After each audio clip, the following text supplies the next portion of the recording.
વચનામૃત પાન 130 મોક્ષમાળા શિક્ષાપાઠ 104 વિવિધ પ્રશ્નો ભાગ 3 પ્રશ્ન હવે 14 પ્રશ્નો સુધી આપણે કાલે વાંચી ગયા. હવે આજે 15મો પ્રશ્ન.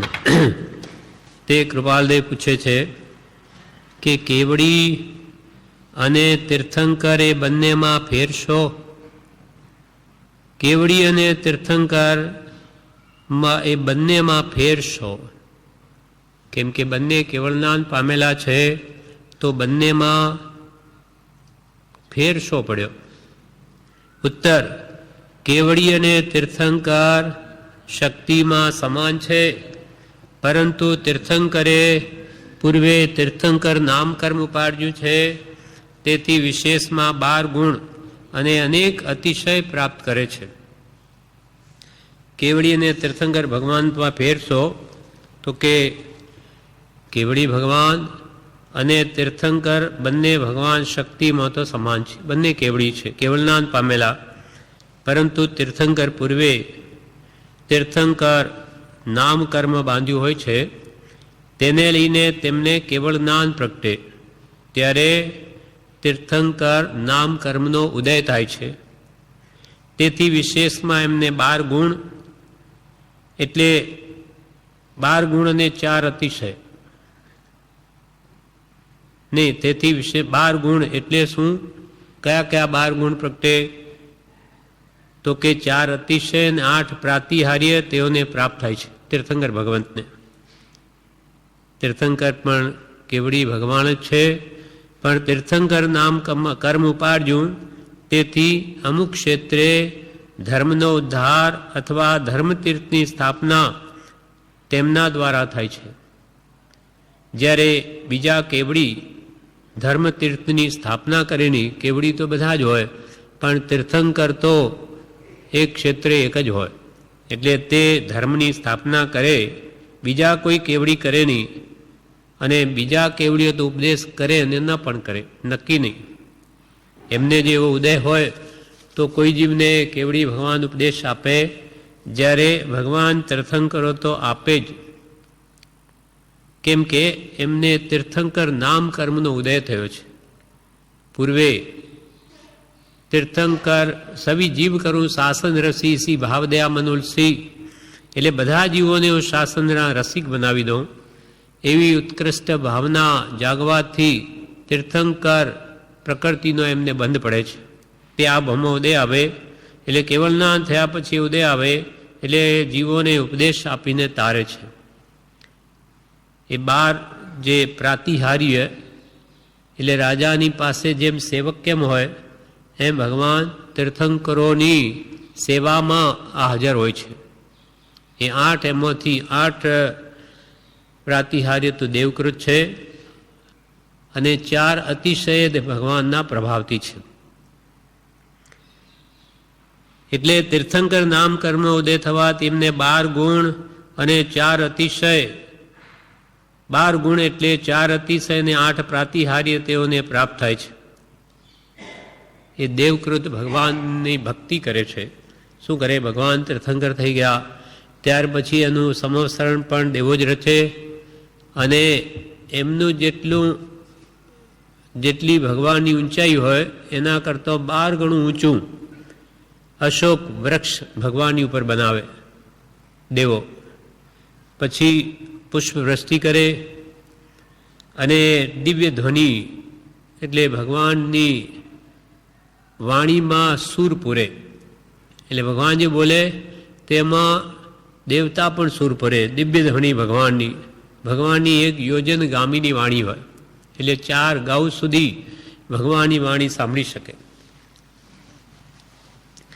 એને આ દિવ્ય ધ્વનિ પણ દેવકૃત, અને ભગવાનની પાસે ચામર ઢારે 2 બાજુ, તે પણ દેવો કરે. અને ભગવાનના માટે સિંહાસન રચે, પણ ભગવાન તીર્થંકર તો એના ઉપર અધ્ધર જ બેસે, એને સ્પર્શે નહીં, અડે નહીં, અધ્ધર બેસે. પણ એ દેવકૃત છે. દેવો ભક્તિ કરવા માટે ભગવાનની નીચે સિંહાસન બનાવે, અને ભગવાનના શિર ઉપર 3 છત્ર રચે ભગવાનની શોભા માટે. એટલે એ પણ એક ભગવાનની ભક્તિ છે. દુંદુબી વગાડે અને બડી ભામંડલ રચે. ભગવાનના મુખ કમળની પાછળ ભામંડલ બનાવે. શા માટે? તો કે ભગવાનનું એટલું બધું તેજ હોય કે કોઈ એની સામે જોઈ ન શકે, એટલે એ તેજને સંહરી લે, એટલે કોઈ પણ વ્યક્તિ ભગવાનના દર્શન કરી શકે. એ 8 પ્રાતિહાર્ય દેવકૃત છે. અશોક વૃક્ષ, પુષ્પવૃષ્ટિ, દિવ્ય ધ્વનિ, સિંહાસન, ચામર, ભામંડળ, દુંદુબી અને છત્ર. આ દેવો ભક્તિ બળે આ ભગવાનની આ પ્રમાણે આ 8 પ્રાત્યાર વડે રચના કરે સુંદર. અને 4 અતિશય એ ભગવાનના સહજ હોય છે. તેમાં એક તો જ્ઞાનાતિશય, એક પૂજાતિશય, એક વચનાતિશય અને ચોથું અપગમ અતિશય. એટલે શું? તો કે ભગવાનનું જ્ઞાન કેટલું? તો કે એનો જ્ઞાનાતિશય તો સર્વ લોકના સર્વ પદાર્થોને, દ્રવ્યોને, એના અનંત ગુણોને, એને અનંત પર્યાયોને સર્વને એક સમય જાણે એવો ભગવાનનું જ્ઞાનાતિશય છે. એટલે ભગવાનના જ્ઞાનથી કોઈ પણ વસ્તુ બહાર નથી. પૂજાતિશયમાં ભગવાનની પૂજા બળદેવ કરે, વાસુદેવ કરે, ચક્રવર્તી કરે, ઇન્દ્રો કરે, રાજા મહારાજાઓ બધા ભગવાનને પૂજે, એ ભગવાનનો પૂજાતિશય છે. વચનાતિશયમાં ભગવાનની વાણી દેવો પોતાની ભાષામાં સમજે, મનુષ્યો પણ પોતપોતાની ભાષામાં સમજે, તિર્યંચો, જાનવરો બધા જ પોતપોતાની ભાષામાં ભગવાનના વચનનો આશય સમજી શકે એવી ભગવાનની વાણીનો અતિશય છે. 35 ગુણયુક્ત વાણી છે ભગવાનની. અને આવો અતિશય કે બધા જ પ્રકારના જીવો પણ ભગવાનની વાણીનો આશય સમજી શકે. પછી ચોથું અપગમ અતિશય. અપાય એટલે દુઃખ, અપગમ એટલે દુઃખનો નાશ થાય. ભગવાન જ્યાં જ્યાં વિચરે ત્યાં અતિવૃષ્ટિ થાય નહીં, ભગવાન જ્યાં વિચરે તે અનાવૃષ્ટિ થાય નહીં, દુકાળ પડે નહીં, અને ભગવાન જ્યાં વિચરે ત્યાં કોઈ પ્રકારના રોગ, મરકી વગેરે કોઈ ઉપદ્રવ થાય નહીં. એવી ભગવાનની આ અપગમ અતિશય નામનો એમનો પ્રભાવ છે કે જ્યાં ભગવાન વિચરે તે બધાને સુખરૂપ થાય, સર્વના દુઃખનો નાશ થાય, રોગાદિનો. એટલે આ ભગવાનનો અપાય અપગમ અતિશય. અપાય એટલે દુઃખ, એ પણ નાશ પામે. એવા 4 ભગવાનના અતિશય અને 8 પ્રાત્યર મળી અને આ 12 ગુણો તીર્થંકર નામ પ્રકૃતિનો ઉદય થતા થાય છે. એટલે અહીંયા કૃપાલદેવે પ્રશ્ન શું કર્યો કે કેવડી અને તીર્થંકરમાં ફેર શું? તો ઉત્તર, કેવડી અને તીર્થંકર શક્તિમાં સમાન છે, પરંતુ તીર્થંકરે પૂર્વે તીર્થંકર નામ કર્મ ઉપાડ્યું છે. તેથી વિશેષમાં 12 ગુણ, આ 8 પ્રાત્યાર અને 4 અતિશય 12 ગુણ અને અનેક અતિશય પ્રાપ્ત કરે છે. અનેક પ્રકારના બીજા પણ ભગવાનના અનેક પ્રભાવ હોય છે. એ તીર્થંકર પુણ્ય પ્રકૃતિના કારણે છે. હવે બીજો પ્રશ્ન, તીર્થંકર પર્યટન કરીને શા માટે ઉપદેશ આપે છે? એ તો નિરાગી છે. ભગવાન તો રાગ રહી છે, એ શું કામ ઉપદેશ આપે?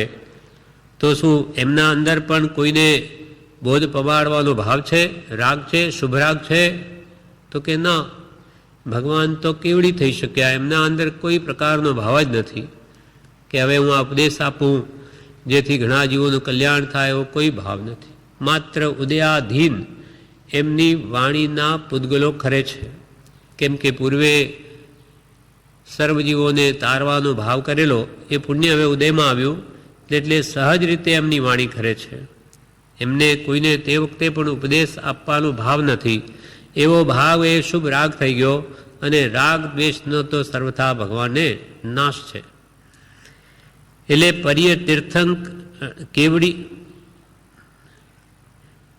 તીર્થંકર પર્યટન કરીને શા માટે ઉપદેશ આપે છે? એ તો નિરાગી છે. રાગ વગરના પરમાત્મા એ સર્વત્ર વિહાર કરી શા માટે ઉપદેશ આપે? ઉત્તર: તીર્થંકર નામ કર્મ જે પૂર્વે બાંધ્યું છે તે વેદવા માટે તેઓને અવશ્ય તેમ કરવું પડે છે. પૂર્વે તીર્થંકર નામ પ્રકૃતિનો બંધ કર્યો માટે તે કર્મોને ભોગવવા માટે તેમને અવશ્ય બીજાને ઉપદેશ આપવો પડે છે. અર્થાત પૂર્વે બાંધેલા કર્મોની નિદ્રા કરવી પડે છે. એટલે કર્મ ઉદય જનરાજનો ભવિજન ધર્મ સહાય. ભગવાનને તો કર્મનો ઉદય ઉપદેશ આપવાનો અને ભવ્ય જીવોનું એમાંથી કલ્યાણ થઈ જાય. કર્મ ઉદય જનરાજનો ભવિજન ધર્મ સહાય. એટલે શા માટે ઉપદેશ કરે? તો કે પૂર્વ કર્મને અનુસરે છે. વિચરે પૂર્વ પ્રયોગ. પૂર્વે જે કર્મો બાંધ્યા તેને લઈને જ તેમનું વિચારવું થાય છે. વચનામૃતમાં 623 પાન ઉપર જણાવે છે,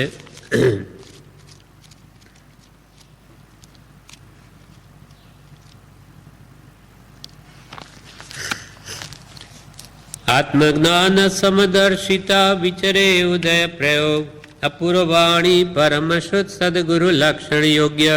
837 પત્રમાં કૃપાલદેવે આ પત્રના વિવેચનમાં કહ્યું કે આત્મજ્ઞાન સમદર્શિતા આદિ જે લક્ષણો દર્શાવ્યા તે સંયતિ ધર્મે સ્થિત વિતરાગ દશા સાધક ઉપદેશક ગુણસ્થાને વર્તતા સદગુરુના લક્ષ્ય મુખ્યતાએ દર્શાવ્યા છે અને તેમના વિશે તે ગુણો ઘણા અંશે વર્તે છે. તથાપિ તે લક્ષણો સર્વાંશે સંપૂર્ણપણે તો 13મા ગુણસ્થાન કે વર્તતા સંપૂર્ણ વિતરાગ અને કૈવલ્ય સંપન્ન જીવન મુક્ત સહયોગી કેવડી પરમ સદગુરુ શ્રી જીન અરિહંત તીર્થંકરને વિશે વર્તે છે. આત્મજ્ઞાન સમદર્શિતા આદિ જે સંયતિ ધર્મે મુનિ ધર્મે સ્થિત વિતરાગ દશા સાધક ઉપદેશક ગુણસ્થાનક 6 ને 13મું છે. તેમાં જે વર્તા સદગુરુના લક્ષણે દર્શાવ્યા છે તો પણ સદગુરુમાં પણ એના ઘણા અંશે આવા ગુણો છે. તો પણ સંપૂર્ણપણે ઉપદેશ યોગ્ય ભૂમિકા તો 13મે ગુણસ્થાનક છે. કેવડી ભગવાન થાય ત્યારે એ સંપૂર્ણપણે વિતરાગ અને કૈવલ્ય સંપન્ન જીવન મુક્ત સહયોગી કેવડી પરમ સદગુરુ શ્રી અરિહંત જીન તીર્થંકર છે. એ સંપૂર્ણપણે જીવોને ઉપદેશ આપવાને યોગ્ય છે. તેમના વિશે આત્મજ્ઞાન અર્થાત સ્વરૂપ સ્થિતિ સંપૂર્ણપણે વર્તે છે. તે તેમની જ્ઞાન દશા અર્થાત જ્ઞાનાતિશય સૂચવ્યો ભગવાનનો તેઓની વિશે સમદર્શિતા અર્થાત ઈચ્છા રહિતપણું સંપૂર્ણપણે વર્તે છે. તે તેમની વિતરાગ ચારિત્ર દશા અર્થાત અપગમ અતિશય સૂચવ્યો સંપૂર્ણ વિતરાગ ચારિત્ર દશા હોવાથી એમના મનમાં કોઈ પણ પદાર્થની ઈચ્છા નથી, ઉપદેશ આપવાની પણ ઈચ્છા નથી. તેથી બીજાઓના પણ અનિષ્ટ નાશ પામે છે. સંપૂર્ણપણે ઈચ્છારિત હોવાથી વિચરવા આદિની તેઓની દૈહિક યોગજી ક્રિયા છે મન વચન કાયાની તે પણ પૂર્વ પ્રારબ્ધ અનુસાર માત્ર વેદી લેવા પૂરતી જ છે. માટે વિચરે ઉદય પ્રયોગ એમ કહ્યું. અને સંપૂર્ણ નિજ અનુભવરૂપ તેમની વાણી તે અજ્ઞાનીની વાણીથી સાવ વિલક્ષણ સાવ જુદી એકાંત આત્માર્થ પોષક હોય તેમને વિશે વાણીનું અપૂર્વપણું કહ્યું. તે તેમનો વચનાતિશય સૂચવ્યો. કેમ કે ભગવાનની વાણી એકાંત આત્માર્થ પોષક જ હોય. વાણી ધર્મે વર્તતો શ્રુત તેઓને વિશે કોઈ પણ ન દુભા તેવી રીતે સાપેક્ષ વર્તે છે. તે તેમનો પરમ શુદ્ધ ગુણ સૂચવ્યો. છ દર્શનનું જેને સંપૂર્ણ જ્ઞાન છે અને પરમ શુદ્ધ એ જેને વિશે વર્તે તે પૂજવા યોગ્ય હોય તેમનો તેથી પૂજાતિશય સૂચવ્યો. એટલે બળદેવ વાસુદેવ ચક્રવર્તી ઇન્દ્ર વગેરે બધા ભગવાનની પૂજા કરે છે.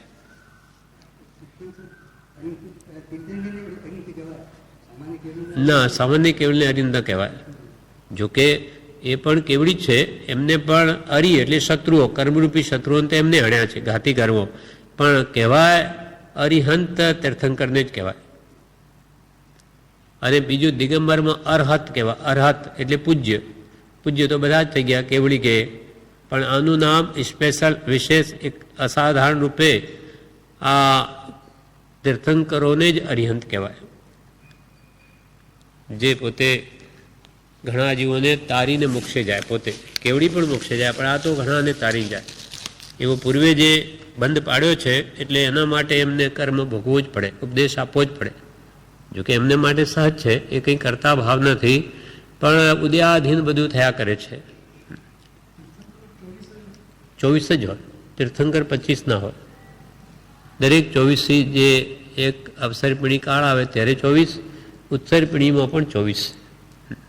મહાવિદેયમાં 5 મહાવિદેય છે, એમાં 20 તીર્થંકર તો હંમેશા હોય જ, આજે પણ.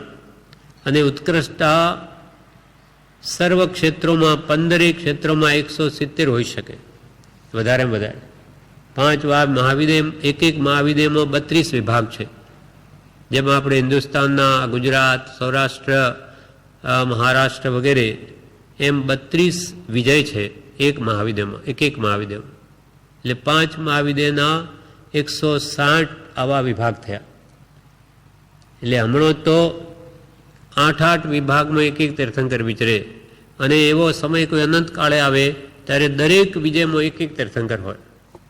તો 32 વિજયમાં 32 તીર્થંકર, અને 5 મહાવિદેય એટલે 32 × 5 એટલે 160 તીર્થંકર, અને 5 મહાવિદેય અને 5 ભરત, એવો પણ ચોથો આ તો વારો વર્તો હોય તો ત્યાં પણ 5 તીર્થંકર 10 એ થયા. એટલે ઉત્કૃષ્ટતા 170 તીર્થંકર વિચરી શકે. પણ એ કાળ કોઈ અનંત કાળે આવે, જે ભગવાન અજીતનાથના સમયમાં આવ્યો હતો. પહેલા ઋષભદેવ, બીજા અજીતનાથ. ભગવાનના સમયમાં એવો સમય આવેલો કે જ્યારે આ વિશ્વમાં 170 તીર્થંકર એક સાથે વિચરતા હતા. બાકી હોય નહીં 20. અને આપણે અહીંયા તો મહાવિદેય હોય તો હોય 10, 5 એરાવત ને 5 ભેરાવત મળીને 10, નહીં તો 20 જ ત્યાં છે. એ કાયમ ત્યાં ચોથો હારો છે, હંમેશા કાયમને માટે ચોથો. હા, 5 મહાવિદેયમાં હંમેશા ચોથો હારો. એટલે મોક્ષ માર્ગ કોઈ કાળે બંધ નથી. અહીંયાથી મોક્ષ નહીં જાય, ત્યાંથી જાય. ત્યાં કોઈ દિવસ આરા ફરતા નથી. એટલે તીર્થંકર હંમેશા થયા કરે. અહીંયા ચોથો આરો આવે ત્યારે જ થાય છે. એટલે હમણાં પણ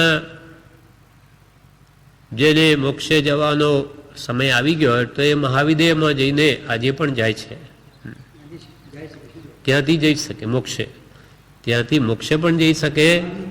હા, મહાવિદેયમાંથી જઈ શકે. સમ્યક દ્રષ્ટિ જઈ શકે. સમ્યક દ્રષ્ટિ વગર તો મોક્ષ જ ન થાય.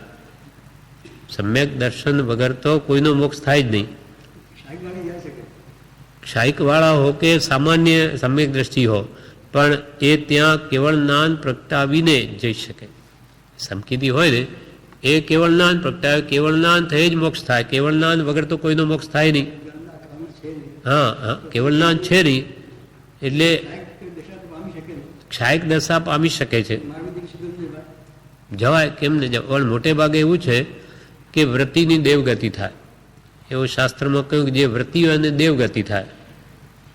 અને દેવનો ભાવ આમ કોઈ ગણતા નથી. એટલે કૃપાલ કે તેથી દેહ ધારી એક જ દેહ ધારીને જાસુ સ્વરૂપ સ્વદેશ. તો એમાં અનેક મત છે. કોઈ કે ભગવાન કે પરમ કૃપાલ સીધા મહાવિદેય ક્ષેત્રમાં છે, કેવડી થઈ વિચરે. કોઈ કહે તો દેવલોકમાં છે, કોઈ કહે તો મોક્ષે જતા રહ્યા અપાદરૂપ પુરુષ તરીકે. આમ જુદી જુદી માન્યતા પ્રવર્તે. એટલે કોઈએ બ્રહ્મચારીજીને પૂછ્યું કે કૃપાલદેવ ક્યાં છે? તો કે એ તો જ્યારે અહીંયા હતા ત્યારે પરમાત્મા સ્વરૂપ હતા, આત્મામાં જ હતા અહીંયા. એટલે પરમાત્મા સ્વરૂપને પામેલો આત્મા તે દેવલોકમાં હોય તો શું, મહાવિદેયમાં હોય તો શું, ગમે ત્યાં હોય તો શું, એ તો આત્મામાં છે, દેહમાં નથી કે મહાવિદેયમાં નથી. એ તો પોતાના સ્વરૂપમાં છે, સ્વસ્વરૂપમાં. એટલે એમનાથી આપણે એ સ્વસ્વરૂપ પ્રાપ્ત કરવાનું છે. કે હું મારા સ્વસ્વરૂપને પામીને એમાં રમું, એ આપણો આશય છે. અને એની દશાના નિમિત્તે આપણી દશા પ્રગટાવીશું તો આપણે પણ સંકિત થઈને કેવળનાન થશે. એટલે હા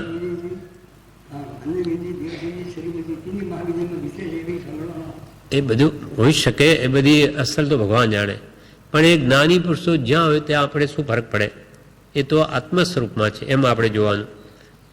અને એમનો મોક્ષ તો થઈ ચૂક્યો, ભાવ મોક્ષ સંકિત થયો ત્યાંથી એ મોક્ષ ભણી જઈ રહ્યા. હવે ગમે ત્યાં અને એમની તો પ્રતિ સમયે અનંત ગુણ વિશેષ દશા વધે છે.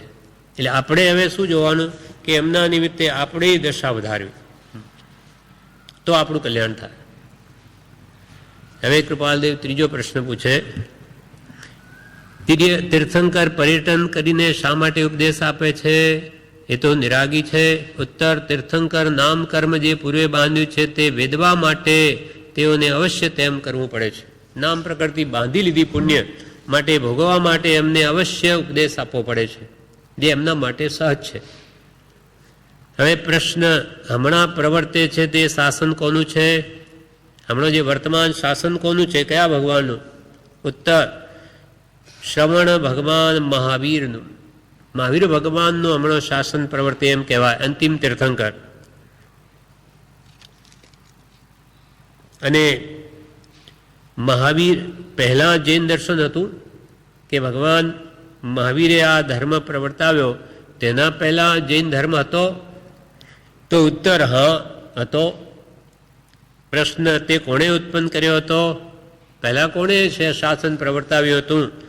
ઉત્તર, તે પહેલાંના તીર્થંકરોએ. ભગવાન પાર્શ્વનાથ, ભગવાન મહાવીર સ્વામી પહેલાં પાર્શ્વનાથ ભગવાન હતા ત્યારે પાર્શ્વનાથ ભગવાનનું શાસન કહેવાતું. પછી ભગવાન મહાવીર થયા ત્યારે એમનું શાસન કહેવાય. એના પહેલાં જે તીર્થંકરો થતા આવ્યા, બીજા તીર્થંકરો ન થાય ત્યાં સુધી તેમનું શાસન કહેવાય.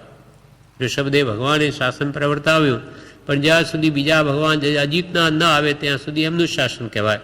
અજીતનાથ ભગવાન તીર્થંકર થયા ત્યારે પછી એમનું શાસન કહેવાય. આમ અંતિમ તીર્થંકર ભગવાન મહાવીર એમનું શાસન કહેવાય વર્તમાન. એટલે વિવેચનમાં પણ એ જ કહ્યું, મહાવીર પહેલાં જૈન દર્શન હતું. હા, તે કોણે ઉત્પન્ન કર્યું હતું? તો કે જૈન દર્શન તો અનાદિથી છે, અનાદિકાળથી સનાતન જૈન ધર્મ. સનાતન, સનાતન એટલે શાશ્વત, કોઈ કાળે જેનો નાશ નથી. પરંતુ જ્યારે જ્યારે તીર્થંકર જન્મે ત્યારે અમુક કાળે અમુક ક્ષેત્રે જૈન દર્શનનો ઉદ્ધાર કરે એ અપેક્ષાએ કહેવાય કે મહાવીર પહેલાંના તીર્થંકરોએ જૈન દર્શન ઉત્પન્ન કર્યું હતું. જેમ કે અહીંયા ભરત ક્ષેત્રમાં અહીંયા ભગવાન મહાવીરે જૈન દર્શનનો ઉદ્ધાર કર્યો. આમ તો અનાદિકાલથી જૈન ધર્મ તો છે જ, પણ એનો ઉદ્ધાર આ વખતે ભગવાન મહાવીરે કર્યો એ અપેક્ષાએ કહેવાય કે મહાવીર ભગવાનનું શાસન છે. પણ તેના પહેલાં તીર્થંકરોએ જૈન દર્શન ઉત્પન્ન કરેલું, સ્થાપેલું, એટલે ત્યારે એમનું નામ કહેવાતું. હવે પ્રશ્ન, તેઓના અને મહાવીરના ઉપદેશમાં કંઈ ભિન્નતા ખરી કે? પાર્શ્વનાથ ભગવાન અને મહાવીર ભગવાનના ઉપદેશમાં કોઈ ફેર ખરો કે? ઉત્તર, તત્વ સ્વરૂપે એક જ, પાત્રને લઈને ઉપદેશ હોવાથી, કંઈક કાળ ભેદ હોવાથી સામાન્ય મનુષ્યને ભિન્નતા લાગે ખરી, પરંતુ ન્યાયથી જોતા એ ભિન્નતા નથી. કેમ કે ભગવાન પાર્શ્વનાથ કે ઋષભદેવ કે મહાવીર સ્વામી એ બધાના કંઈ ઉપદેશમાં ફેર ખરો કે? તો કે તત્વ સ્વરૂપે તો બંને એક જ હોય, સિદ્ધાંતમાં કોઈ ભેદ નહીં આવે. ભગવાન ઋષભદેવે જે કહ્યું તે જ મહાવીર સ્વામી કહે, જે મહાવીર સ્વામી કહે છે તે જ શ્રી કૃષ્ણ કહેશે ભવિષ્યમાં પણ તીર્થંકર થશે ત્યારે. અને એના પહેલાં અનાદિ તીર્થંકરો થઈ ગયા એ બધાનો અભિપ્રાય એક જ હોય. સિદ્ધાંતમાં કોઈ કાળે ત્રિકાળમાં ફેર ન પડે, પણ કાળ ભેદે આચારમાં ભેદ પડે. જેમ કે ભગવાન પાર્શ્વનાથના વખતમાં 4 જ મહાવ્રત, મહાવીર સ્વામી ભગવાનના વખતમાં 5 મહાવ્રત, અથવા ઋષભદેવ ભગવાનના સમયમાં એટલી શક્તિ હતી એટલે દિગંબર રહેતા હતા. પછી જેમ જેમ કાળ પડતો આવ્યો એમ કે છે ભગવાન મહાવીર પણ દિગંબર હતા એમ માનવામાં આવે, પણ પછી જીવોની શક્તિ ઘટતી ગઈ એટલે આચાર્યોએ 2 કપડાં મૂર્છા રહિતપણે રાખીને પણ આરાધના કરવાનું કહ્યું. એમ કાળ ભેદે કંઈ બાહ્ય ફરક જણાય, પણ ખરેખર સિદ્ધાંતિક તત્વદ્રષ્ટિએ આમાં કોઈ ભેદ નથી. એટલે તેઓના અને મહાવીરના ઉપદેશમાં કંઈ કાળ ભેદથી આચારમાં ભેદ પડે, પણ તત્વરૂપે તો એક જ હોય. એક જ આશયથી બધાનો ઉપદેશ હોય. તે હેતુ માત્ર આત્માને પવિત્ર કરવાનો છે. આત્માને નિર્મળ કરવાનો જ સર્વ તીર્થંકરોનો આશય હોય. એમાં કોઈમાં કોઈ પણ જાતની એક અનંતાંશ પણ વિષય કસાયની વાત હોય નહીં, કેમ કે બધા જ તીર્થંકરો કેવળ નાની છે. હવે આગળ પ્રશ્ન કે છે, એઓનો મુખ્ય ઉપદેશ શું છે? એટલે ભગવાન તીર્થંકરોનો મુખ્ય ઉપદેશ શું? આખી દ્વાદસાંગી ઉપદેશથી 14 પૂર્વ કહ્યા, તો આ બધાનો સાર શું, મુખ્ય ઉપદેશ શું? તો કે ઉત્તર, આત્માને તારો, આત્માની અનંત શક્તિઓનો પ્રકાશ કરો, એને કર્મરૂપ અનંત દુઃખથી મુક્ત કરો. આ આશય છે. ભગવાનને આટલો બધો ધર્મનો ઉપદેશ આપીને કરાવવું છે શું આપણી પાસે? તો કે તમે તમારા આત્માને તારો, એને પાર ઉતારો, એને ભવ સમુદ્રમાં ડૂબતા અનંત જન્મ મરણ કરી રહ્યો, એને હવે આ જન્મ જરા અને મૃત્યુ મુખ્ય દુઃખના હેતુ એનાથી મુક્ત કરો. અને તેના કારણ બે કયા? રાગ દ્વેષ અને હેતુ. એ રાગ દ્વેષને કાઢો અને તમારા આત્માને પવિત્ર કરો, શુદ્ધ કરો. શુદ્ધ થયેલો આત્મા મોક્ષમાં જઈ શકે છે. બાકી પાપ પુણ્ય સંગ્રહવાળો એ મુક્તિ ન પામે. પણ શરૂઆતમાં તો પાપથી છૂટવું ને પુણ્ય મેળવવું, અશુભમાંથી શુભમાં આવવું, અને પછી શુદ્ધના લક્ષ્ય જ રહેવું. હંમેશા શુદ્ધના લક્ષ્ય શુભમાં રહેવું, અને કાળે કરીને તે શુભાશુભ છેદતા ઉપજે મોક્ષ સ્વભાવ. એટલે આત્માને તારો અને આત્માની અનંત શક્તિઓનો પ્રકાશ કરો. આત્મામાં અનંત શક્તિઓ રહેલી છે. અનંત જ્ઞાન, અનંત દર્શન, અનંત સુખ, અનંત વીર્ય, એવી બધી અનંત શક્તિઓ રહેલી છે. તેને તમે પ્રગટ કરો. ભગવાન કે તમારા બધામાં શક્તિ વળેલી છે, કોઈ આત્મા એ શક્તિ વગરનો નથી. માટે તમે અનંત શક્તિઓને બહાર લાવો કે જેથી તમે પ્રતિ સમય અનંત સુખ પામો. અને તે શક્તિઓને રોકનાર છે કર્મો. પોતાના બાંધેલા શુભાશુભ કર્મ તે આત્માને આ શાતા વેદની આપે. હવે એથી દૂર થાઓ. એટલે કે આ બધાનો અંત આણો. ઉત્તર, આત્માને તારો, આત્માની અનંત શક્તિઓનો પ્રકાશ કરો, એને કર્મરૂપ અનંત દુઃખથી મુક્ત કરો. કર્મરૂપ અનંત દુઃખ, અનંત દુઃખ કર્મોના કારણે આપણને ભોગવવા પડે છે. માટે સર્વ દુઃખનું મૂળ કર્મો છે. કર્મો એટલે કામો. પૂર્વે કરેલા અશુભ કામોથી દુઃખ, શુભ કામોથી ભૌતિક સુખ, એ બધાથી અમે મુક્ત થાઓ અને આત્માનો સ્વાભાવિક જે આત્માનંદ છે એને મેળવો. એટલે કૃપાલને પણ કે આત્માને તારો. રે આત્મ તારો, આત્મ તારો, શીઘ્ર એને ઓળખો. રે આત્મ તારો, આત્મ તારો, શીઘ્ર એને ઓળખો. સર્વાત્મમાં સમદ્રષ્ટિ દ્યો, આ વચનને હૃદયે લખો. સર્વાત્મમાં સમદ્રષ્ટિ દ્યો, આ વચનને હૃદયે લખો. રે આત્મ તારો, આત્મ તારો, તમારા આત્માને તારો, અનંત દુઃખોથી પાર ઉતારો. નહીં તો આ ભવસાગરમાં ડૂબી જશે. અનંત કાળથી પત્તો લાગ્યો નથી, અને હવે પાછો અવસર આવ્યો, હવે ડૂબી ગયો તો ફરી પાર ના આવે. કેમ કે હવે આ ભવ સમુદ્રના કિનારે આવી ગયો છે. એવી બધી જોગવાઈ મળી ગઈ. માટે હવે આત્માને તારો, તારો, શીઘ્ર તારો. શીઘ્ર એને ઓળખો કે આત્મા શું વસ્તુ છે. કોને તારું? આત્મા છે શું? તો તે દેહથી ભિન્ન સ્વપર પ્રકાશક પરમ જ્યોતિ સ્વરૂપ એવો આત્મા, તેને જાણો, ઓળખો કે આ વિશ્વમાં સૌથી શ્રેષ્ઠ પદાર્થ આત્મા જ છે. આત્માથી સર્વહીન છે. સ્વપર પ્રકાશક પરમ જ્યોતિ સ્વરૂપ એવો આત્મા, તેમાં નિમગ્ન થાઓ. હે આર્યજનો, અંતર્મુખ થઈ સ્થિર થઈ તે આત્મામાં જ રહો તો અનંત અપાર આનંદ અનુભવશો, શાશ્વત આનંદને અનુભવશો. માટે એવા તમારા અનંત ગુણના પિંડ સમાન ચેતન ઘન પિંડ, શુદ્ધ બુદ્ધ ચેતન ઘન અજર અમર અવિનાશી એવા તમારા આત્માને તમે ઓળખો. ઓળખીને એને કેમ પ્રાપ્ત કરવો તેનો પુરુષાર્થ કરો. રે આત્મ તારો શીઘ્ર એને ઓળખો. ઓળખવા માટે અથવા ઓળખાણ થયા પછી પણ સર્વાત્મમાં સમુદ્ર સ્થિત્યો આ વચનને હૃદયે લખો. તમારો જેવો આત્મા સર્વ કર્મળથી રહિત નિરંજન પરમાત્મા છે તેવો જ બધાનો છે. બધાનો આત્મા એવો પવિત્ર છે. કર્મરૂપી કાલીમાં એ કોઈ પણ આત્માના સ્વભાવમાં નથી. આત્માનો સ્વભાવ તો પરમાનંદ સ્વરૂપ છે. એ જ્ઞાનીઓ પોતે અનુભવીને કહે છે.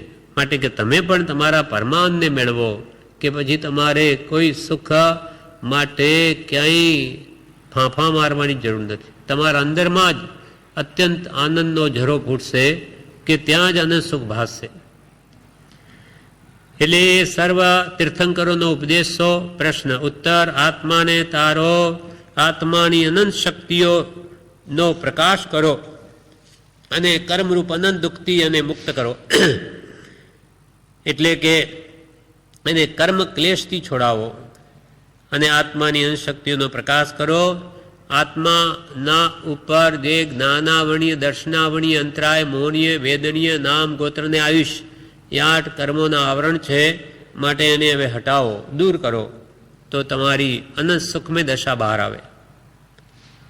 હવે આગળનો પ્રશ્ન છે તે માટે તેઓએ કયા સાધનો દર્શાવ્યા છે? એટલે કે આત્માની શુદ્ધિ કરવી હોય અને રાગદ્વેષથી મુક્ત કરવો હોય તો જ્ઞાની પુરુષોએ કયા સાધનો દર્શાવ્યા? શું કરવું જોઈએ કે જેથી આત્મા નિરાવરણ થાય? ઉત્તર. વ્યવહારથી સતદેવ, સતધર્મ અને સદગુરુનું સ્વરૂપ જાણવું, સતદેવના ગુણગ્રામ કરવા, ત્રિવિધ ધર્મ આચરવો અને નિર્ગ્રંથ ગુરુથી ધર્મની ગમ્યતા પામવી. આ મોક્ષ પ્રાપ્તિનો ઉપાય કે છે હવે કે મારા આત્માની શુદ્ધિ કેમ કરવી, આત્માને કેમ ઓળખવો? તો કે તમારે વ્યવહાર નથી તો સાચા દેવ, સાચો ધર્મ અને સાચા સદગુરુનું સ્વરૂપ જાણવું. કે સાચા દેવ કોણ કહેવાય, સાચા ગુરુ કોને કહેવા, સાચો ધર્મ કોને કહેવો એ પહેલાં જાણવું. એ પછી તમને સાચો મોક્ષનો માર્ગ બતાવશે આત્માને ઓળખવાનો. એટલે પ્રશ્ન છે એ માટે તેઓએ કયા સાધનો દર્શાવ્યા છે? આત્માની અનંત શક્તિઓને પ્રકાશ કરવા માટે જ્ઞાનીઓ કયા ઉપાય બતાવ્યા? ઉત્તર. વ્યવહાર નૈથી સતદેવ, સદધર્મને સદગુરુનું સ્વરૂપ જાણવું, સતદેવના ગુણગ્રામ કરવા, ત્રિવિધ ધર્મ આચરવો અને નિર્ગ્રંથ ગુરુથી ધર્મની ગમ્યતા પામવી. વ્યવહાર નૈથી નિશ્ચયને તો પોતે જ પોતાનો ગુરુ, પોતે જ દેવ છે. આત્મા જેવો કોઈ દેવ નથી. આત્મા જ પોતે જ ગુરુ છે અને આત્મા જ પોતે ધર્મ સ્વરૂપ છે નિશ્ચયથી. પણ વ્યવહારથી તો સાચા દેવ અરિહંત, સાચા ગુરુ નિર્ગ્રંથ અને સાચો ધર્મ કેવલી પ્રરૂપિત અહિંસા પરમો ધર્મ. આ ત્રણેયની પહેલાં તો શ્રદ્ધા કરવી, આ વ્યવહાર સંકિત. એમના ગુણગ્રામ કરવા, સાચા દેવનું સંપૂર્ણ સ્વરૂપ છે અરિહંતનું, તે જીન દશા એ મારે પામવી છે. સદગુરુ આજ્ઞા જીન દશા નિમિત્ત કારણમાં. સર્વજીવ છે સિદ્ધ સમ, બધા જીવો સિદ્ધ જેવા જ છે. પણ જે સમજે તે થાય, એ સ્વરૂપને જે સમજે તે સ્વરૂપને પામે. અને સમજવા માટે સદગુરુ આજ્ઞા, ભગવાનની આજ્ઞા આરાધવી સદગુરુની, અને જીન દશાનું લક્ષ્ય રાખવો. સત્પુરુષની આજ્ઞા આરાધીને શું મેળવવું છે? તો કે સર્વજ્ઞ દશા, સંપૂર્ણ વિતરાગ દશા મેળવી છે, એ લક્ષ્ય રાખવો. સદગુરુ આજ્ઞા જીન દશા નિમિત્ત કારણમાં. સદગુરુની આજ્ઞા અને જીન દશા એ નિમિત્ત કારણ છે. એ કરી ના આપે, કરવું તો આપણે જ પડે. ઉપાદાન એ નિમિત્તથી આપણે બળવાન કરવું પડે તો જ આપણી સ્વરૂપ શુદ્ધિ થાય.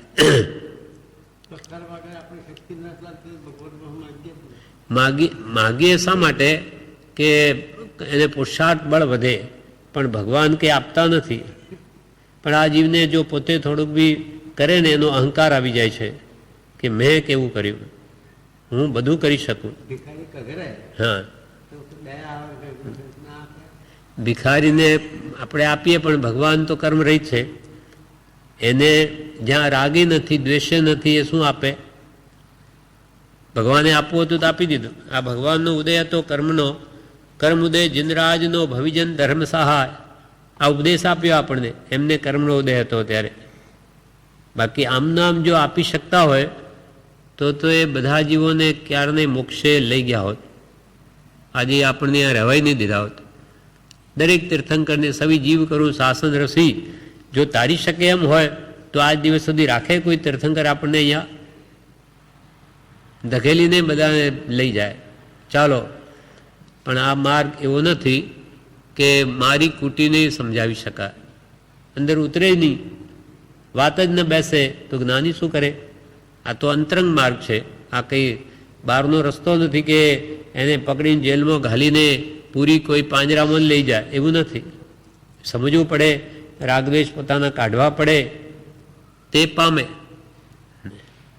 આ શા માટે ભગવાન પ્રત્યે પ્રાર્થના કે એને અહંકાર ના આવે, પુરુષાર્થ બળ વધે, આગળ વધતો જાય. અને ખરેખર આ પામણ છે. થોડુંક કરે જો ભગવાન પ્રત્યે, એ ભગવાન બધું આપ જ કરો છો, એની કૃપા જ થાય છે. આજે એમને માર્ગ બતાવ્યો, એમના યોગ બળે એટલે શું? એમને આ વચન આપણે કહ્યા તો આપણે પુરુષાર્થ બળ વધે. આ જ એમનો વચન યોગ, એમનો મનથી આખા જગતને તારવાની ભાવના, આ મનોયોગ.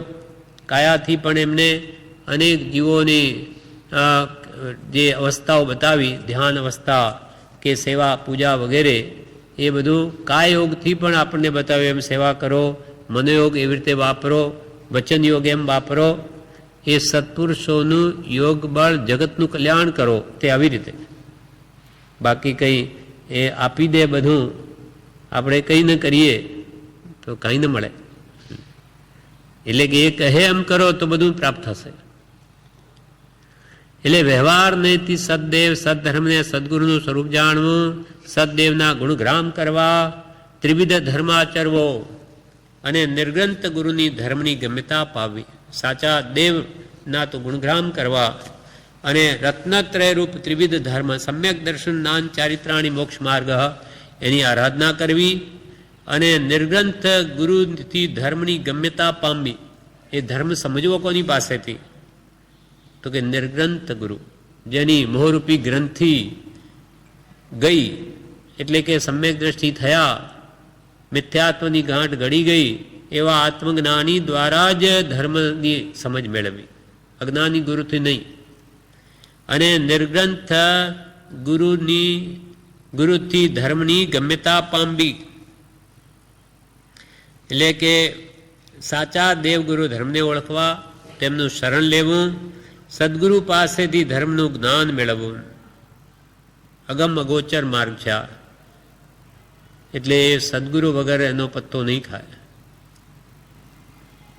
અને ત્રિવિધ ધર્મ આચરવો. ત્રિવિધ ધર્મ, રત્નત્રય, સમ્યક દર્શન, જ્ઞાન, ચારિત્રની આરાધના કરવી, તો જ મુક્તિ મળે. હવે અંતિમ પ્રશ્ન ભગવાન પરમ કૃપાલદેવ આ પાઠમાં કે છે, ત્રિવિધ ધર્મ કયો?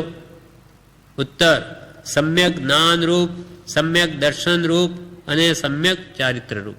આ રત્નત્રય ધર્મ. આ પાઠ અહીંયા પૂરો થાય છે 104માં. એના વિવેચનમાં પણ બ્રહ્મચારી કહ્યું કે ત્રિવિધ ધર્મ કયો છે? તો કે મૂળ માર્ગમાં કયો છે? તે મૂળ માર્ગ જે પદ છે એમાં પરમ કૃપાળુ દેવે ત્રિવિધ ધર્મ બતાવ્યો. મોક્ષ માર્ગ, મૂળ માર્ગ, મૂળ મોક્ષ માર્ગ, તે સમ્યક જ્ઞાન, સમ્યક દર્શન અને સમ્યક ચારિત્ર રૂપ ત્રિવિધ ધર્મ છે. આ ત્રણ પ્રકારે ધર્મ. ધર્મ કહે આત્મ સ્વભાવકું. આત્મ સ્વભાવની પ્રાપ્તિ કરવી હોય તો આ ત્રણ રત્નત્રયની આરાધના કરવી. તે છે સમ્યક જ્ઞાન, સમ્યક દર્શન અને સમ્યક ચારિત્ર. એનું સ્વરૂપ બ્રહ્મચારી કે મૂળ માર્ગમાં કૃપાલદેવે આપણને સમજાવ્યું છે. તેમાં ત્રણ ગાથાથી આ વાત સમજાવી. પહેલાં તો કારણરૂપ સમ્યક જ્ઞાન કહ્યું કે દેહથી ભિન્ન આત્મા છે, જાણે જ નહીં તો કોની શ્રદ્ધા કરે. માટે પહેલાં એમ કહ્યું છે દેહાદિથી ભિન્ન આત્મા રે, છે દેહાદિથી ભિન્ન આત્મા રે, ઉપયોગી સદા અવિનાશ મૂળ માર્ગ સાંભળો જીનનો રે. એમાં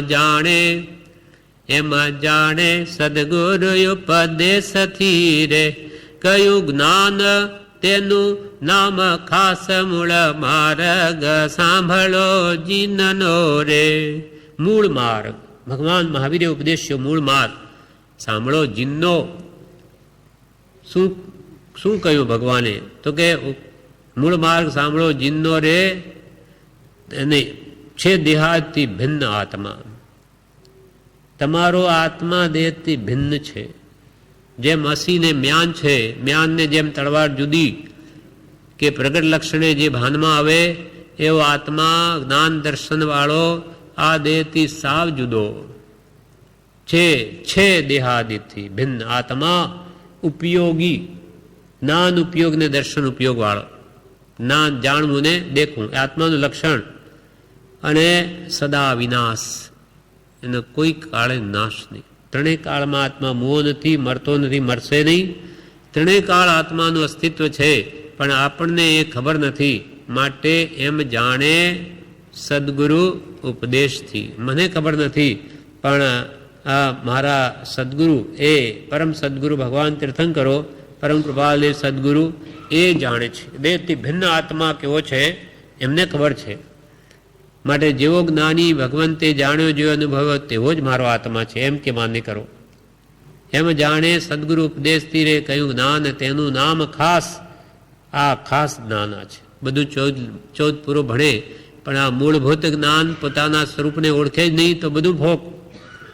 એટલે એમ જાણે સદગુરુ. મને તો કે ખબર નથી, તો ગુરુના આશ્રય તો માન્ય કર કે મેં નહીં તો અનંતા તીર્થંકરોએ જ્ઞાનીઓએ જેવો આત્મા જાણ્યો, જોયો, અનુભવ્યો તેવો હું છું એમ પણ સાક્ષી ભાવે ગ્રહણ કરે તો પણ એ વ્યવહાર સંકિતનું કારણ થાય.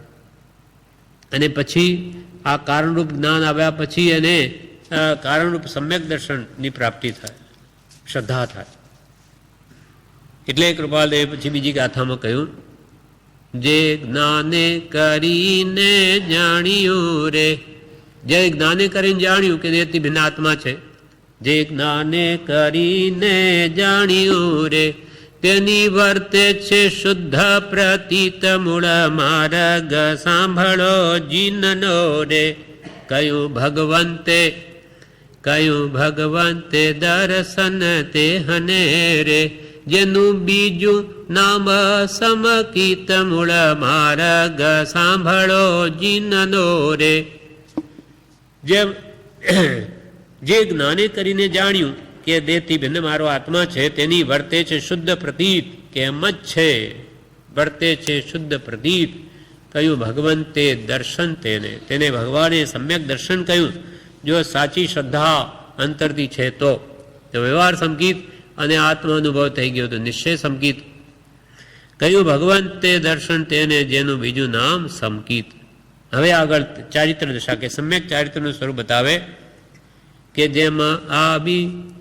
જેમાં આવી પ્રતીતિ જીવની રે, જાણ્યો સર્વેથી ભિન્નય સંગ મૂળ માર્ગ સાંભળો જીનનો રે. તેવો સ્થિર સ્વભાવ તે ઉપજે રે, નામ ચારિત્ર તે અણલિંગ મૂળ માર્ગ સાંભળો જીનનો રે. જેમ આત્મા છે દેહથી ભિન્ન એવી તમને શ્રદ્ધા આવી, પ્રતીતિ આવી, વિશ્વાસ આવ્યો, તો જેવા આવી પ્રતીતિ જીવણી અને જાણ્યો સર્વેથી ભિન્ન અસંગ, કે મારો આત્મા તો દેહાદિ સર્વ પૌદ્ગલિક પદાર્થોથી સાવ ભિન્ન છે. એમ જો પ્રતીતિ આવી ગઈ પણ તે સાથે તેવો સ્થિર સ્વભાવ જો ઉપજે, તેવો આત્મામાં સ્થિર થાય તો તેનું નામ ચારિત્ર છે. અણલિંગ. પછી વેશ હોય, લિંગ હોય કે ન હોય, મુનિનો વેશ હોય કે ન હોય, પણ અંતરમાં જો જેવી પ્રતીતિ આવી આત્માની અને આત્મામાં સ્થિરતા થઈ ગઈ તો એ સ્વરૂપાચરણરૂપ ચારિત્ર પ્રગટ્યું એને સંકિત થાય એટલે એને સ્વરૂપમાં રમણતા થઈ જાય છે, ભલે વ્રત ન હોય તો પણ. એટલે આ રત્નત્રય છે એ જ મોક્ષનો માર્ગ છે.